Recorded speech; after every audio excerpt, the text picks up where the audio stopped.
নমস্কার, good morning. আমি আপনাদের সকলের পরিচিত জ্যোতিষ মেধাঋষি সোমা এসে গেছি আজ আবার আপনাদের ভাগ্যচক্রের তালিকা নিয়ে। আজ 28 মার্চ শুক্রবার, 14ই চৈত, সকাল 8:41 থেকে 11:43 মধ্যে কোনো শুভ কাজ করা যাবে না। রাত্রি 10:29 থেকে 11:15 মধ্যে যে কোনো শুভ কাজ করা যাবে। দেখে নিন আজকের রাশিফল।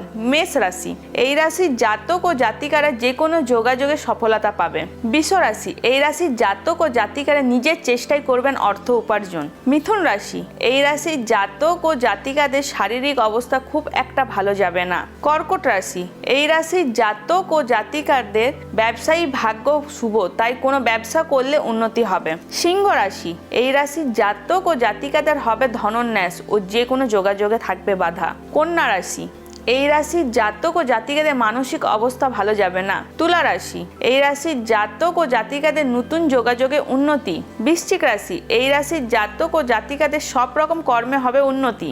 ধনু রাশি, এই রাশির জাতক ও জাতিকাদের অর্থ নিয়ে হবে মনের মধ্যে দুশ্চিন্তা। মকর রাশি, এই রাশির জাতক ও জাতিকাদের যে কোনো কর্মে সফলতা পেলেও মনের মধ্যে সন্তুষ্টি হবে না। কুম্ভ রাশি, এই রাশির জাতক ও জাতিকাদের বহুদিনের আটকে থাকা অর্থ প্রাপ্তি। মীন রাশি, এই রাশির জাতক ও জাতিকাদের দিনটি কাটবে আনন্দ ও ফুর্তি করে। আজ এই পর্যন্তই, দেখা হবে আগামী পর্বে। দেখতে থাকুন খবর বাংলা। নমস্কার।